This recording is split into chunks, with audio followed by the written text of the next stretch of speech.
Joe Rogan is a cultural icon, being one of the most well-respected guys out there, at the top of his game in UFC, comedy, and podcasting. However, the brutal honesty, authenticity, and energy that makes him so successful also brings with him some enemies. And when Joe has a problem with you, the whole world knows about it. Take, for example, Adam Conover, a painfully unfunny comedian and TV host who really appeared to get on the host's nerves. Best known for his role on Adam Ruins Everything, Conover certainly ruined his reputation, or whatever little remained of it, when he appeared on Rogan's podcast back in 2019. When reflecting on this episode, the old phrase fail to prepare, prepare to fail springs to mind. That's because although Adam was eager to discuss numerous meaty topics, he was a little unprepared to defend his positions. The drama unfolded as soon as the two men started discussing transgender rights. Adam, very much a pro-trans activist, spoke in favor of giving children as young as 7 hormones. You're seeing folks transition much earlier age. If someone is, transitioning from the age of 7 years old, right? Mm-hmm. Working with those hormones, from that age, right? They're not going to have, their body situation is going to be very different than the one that you postulated, right? Rogan pushed back. I mean, there's been more scientific evidence that points that if kids don't do that, then when they wanted to be trans at an early age, they just become gay men. And that there's nothing wrong with that either. There's no reason to give kids hormones, and there's no reason to decide before a person's frontal lobe is completely fully developed, which doesn't even take place till 25. People don't know who they are. A 7-year-old, people don't even give their 7-year-old phones. You don't let them vote. You're going to let them decide what sex they're going to be for the rest of their life? Adam gave anecdotal evidence, but not scientific evidence to support his stance, discussing a friend of his who believed it was only right to respect the decision of their young boy to identify as a girl. Yeah, but if that's who they are, if they think that they're a girl, why do you have to give them hormones to make them more of a girl? The two men also discussed gender in sports and the involvement of transgender athletes. Yet again, they proceeded to clash heads. There's a reason why we make the distinction to have male athletics versus female athletics. The reason is that males have a physiological advantage over women. So in most sports, most physical sports, we do not have males compete with females. The question becomes when someone who is male transitions and becomes female, do those same physiological advantages apply? And it became increasingly evident that Adam actually lacked any substance. He had no knowledge on anything he was talking about. His assertions that sports favored male bodies and that making slight rule adjustments could establish gender equality were met with a healthy dose of skepticism from Rogan. Adam just kept resorting to saying his trans friends, which seemed really insincere and only added to the overall confusion surrounding this whole discussion. Nevertheless, Adam advocated for co-ed competitions as a means to address the apparent prejudice inherent in the current supposedly male-dominated sports system. But what Adam failed to point out was the very real physical differences between men and women. And these differences would likely create an uneven playing field, as almost everybody knows. I mean, a few years ago in the world of MMA, a trans fighter by the name of Fallon Fox broke the jaw of a biological female during a contest. The brutal beating was met with outrage and was discussed by Rogan on another episode of his podcast. Commenting on the incident, Rogan said, "She calls herself a woman, but I tend to disagree. She said she used to be a man, but now that she's had surgery, she's a transgender, which is the official term that means you've gone through, right? And she wants to be able to fight women in MMA. I say no f***ing way. I say if you had a at one point in time, you also have the bone structure that comes with having a you have bigger hands, you have bigger shoulder joints, you're a f***ing man. That's a man, okay?" And although Adam did acknowledge his lack of expertise on the matter, he emphasized the importance of consulting transgender individuals to gain a more comprehensive perspective. But it didn't even stop there. The conversation just got worse and worse and worse. And one of the final nails in the coffin for Adam's reputation was when the men clashed over the idea of toxic masculinity. When you look at the way that we bring up men are socialized to not have close relationships with each other, you know? Really? Yeah. Adam said that men are conditioned not to have friends, and this toxic conditioning was to blame for the loneliness epidemic and high suicide rates. Researchers have found this, that little boys, when they're very young, are very close form very close friendships that are physical friendships. They hug, they'll kiss, they'll, kiss on the cheek, you know what I mean? Yeah. They'll have physical close friendships like that.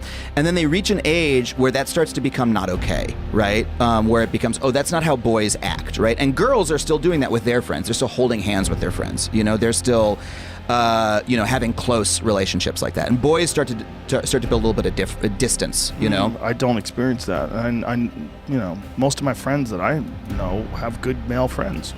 and they're pretty tight with people. Eventually, Adam, who was humbled and humiliated, left with his tail firmly between his legs. Since the podcast, things haven't gone much better for Adam. His most recent project, the Barack Obama directed G-Word, was a complete flop. It saw the host desperately trying and failing to restore viewers' faith in big government. Adam, it seems, finally does ruin everything. Another person who was known better days is Candace Owens. Like Adam, she also knows what it's like to get a severe tongue lashing from America's most famous podcaster, who ended up getting in one of the most heated arguments in the entirety of Joe Rogan history. In 2018, the conservative pundit appeared on the Joe Rogan Experience, and on the topic of climate change, she and Rogan had a big disagreement. In short, Rogan believed it was real, Owens did not. I fell victim to the idea that like it was progress, we have to care about the environment, it was progress, and it's like, no, like we've been losing, America has been losing. You don't think we have to care about the environment? Like, no, not even a little bit. Like, not even a little bit? No. Okay, let me clarify this. I don't throw trash on the ground. Like, okay. I'm not saying like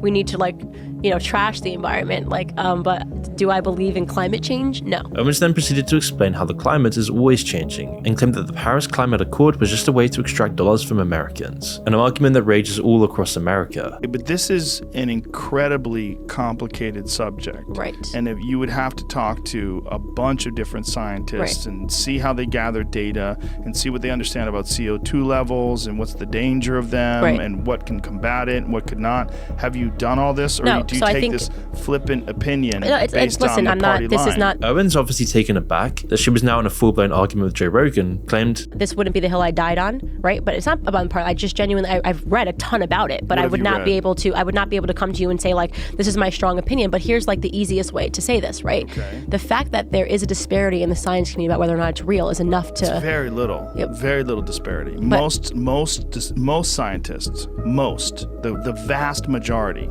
agree that human beings are negatively affecting climate change. Yeah. The vast majority. Yeah, I just don't think so. Joe Rogan keeps getting more and more irritated throughout this whole conversation about her misrepresenting the issue, and that the idea of climate change is not propaganda drummed up by some sort of big business. So Rogan asks her why she has such a strong stance on climate change. If you don't have a background in it, you don't understand the science. So Owens responded by saying she felt that the whole issue had been politicized, and this had prompted her lack of belief in it. Yeah. But don't say you don't believe. Yeah.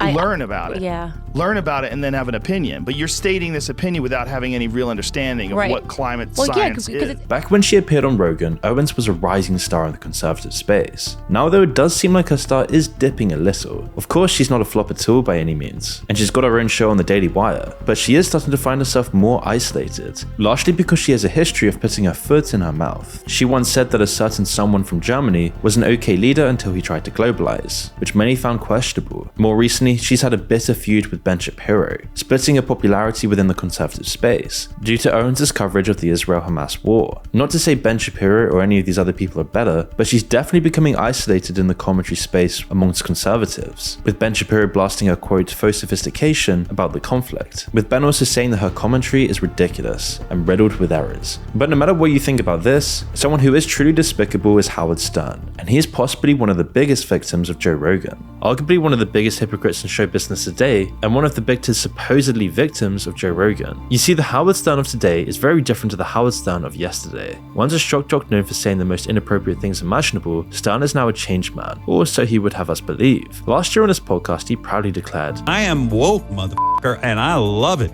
Commenting on Stern's supposed come to woke Jesus moment, Rogan stated that Stern was a pioneer. He was the pioneer. And now he's woke. Emphasis on the was. In Rogan's view, Stern used to be cool but no longer is, which is definitely true. And Joe Rogan knows, as after all, his tumultuous relationship with Stern goes back decades. Back when Stern was cool, Rogan used to be a friend of his, often featuring on his podcast. In fact, the two men used to hang out and even frequented strip clubs together. But according to credible reports, a certain incident at a strip club would result in Stern believing that Rogan had misogynistic tendencies. In an effort to apparently embarrass the comedian, Stern would call up a woman from Joe Rogan's past and question them live on air, trying to humiliate Joe Rogan publicly, and get progressive virtue signaling points from doing so. Yeah. So what did you learn from Joe? Well, after that wonderful one-night stand, I got pregnant, and What? Yeah. What? And the thing about it is you have to understand. What? Joe, you knocked her out. Are you kidding? Did you know that? Okay, but you have to understand. Her daughter. I never kept it. Thank you, Jesus. Wait a minute. Hold on. Yeah. Thank you, Jesus. Yeah, exactly. Ultimately, an off-camera discussion between the two would result in the termination of their friendship. For Stern, he saw Rogan as the spreader of misinformation. I don't listen to Joe Rogan, he said. I know Joe from 100 years ago. We're not friendly any longer. We were friendly at one point, but somehow thought that calling up Joe Rogan's ex-girlfriend to talk about Joe Rogan's past indiscretions was a good idea. It seemed like they were destined to become enemies afterwards. Quote, Joe was a guest one time and I said something to him off air, which I don't go into, but he took offense, added Stern. I haven't heard or seen him since. I think he made the decision that I was toxic for him, and he probably was. And in recent times, their differing mindsets led to a big clash surrounding the pandemic, where Stern would voice his disapproval of Rogan's stance. Rogan, on the other hand, had always remained resolute and uninterested in altering his position. He was open to other ideas and wasn't going to let Stern get in the way of his success. However, Rogan's beef with Stern is just a little different to the previous ones, as Stern was never actually on the Joe Rogan Experience. But make no mistake, Stern is very much a victim of Rogan's, which brings us back to the hypocrisy point. As Rogan has noted, Stern has built a career out of ridiculing the very institutions that he now shamelessly supports, most notably Big Pharma and Big Government. Stern has become the very thing he used to mercilessly mock. He has become a caricature of himself. On the other hand, Rogan is in many ways what Stern was in the 80s and 90s, original, funny, unapologetic, and beholden to no one but himself and his loyal listeners. Rogan and Michael Malice have rather accurately pointed out that Stern is one of the few media people who have gone from being completely red-pilled to becoming completely blue-pilled, from being an all-out James Dean-like rebel to a censorious, lockdown-loving snowflake. He's the only person I know who's gone, other than Penn maybe, who's gone from being red-pilled to blue-pilled.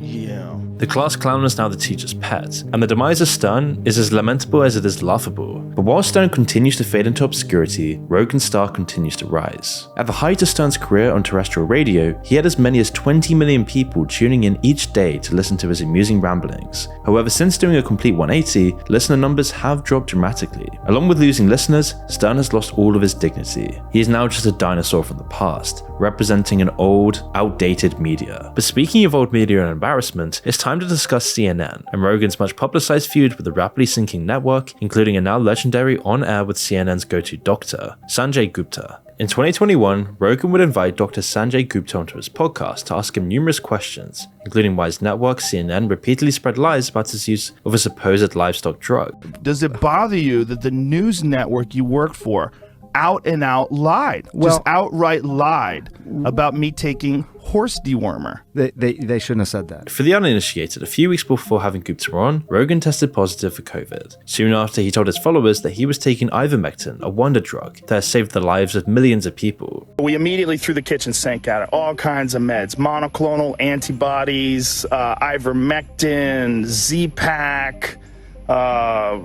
prednisone, everything. Although its ability to reverse the effects of COVID are up for debate, its history of helping humans recover from various illnesses is not. Yet that didn't stop CNN from constantly labeling the drug as horse dewormer. One of those drugs he mentioned, ivermectin, is something more often used to deworm horses. But when you have a horse deworming medication that... Ivermectin, apparently given to deworm animals.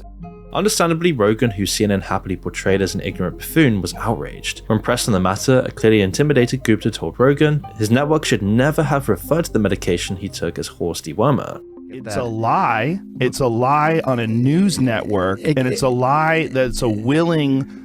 That's a lie that they're conscious of. It's not a mistake. They're unfavorably framing it as veterinary medicine. The podcaster continued to press Gupta about CNN's coverage, asking, do you think that's a problem, that your news network lies?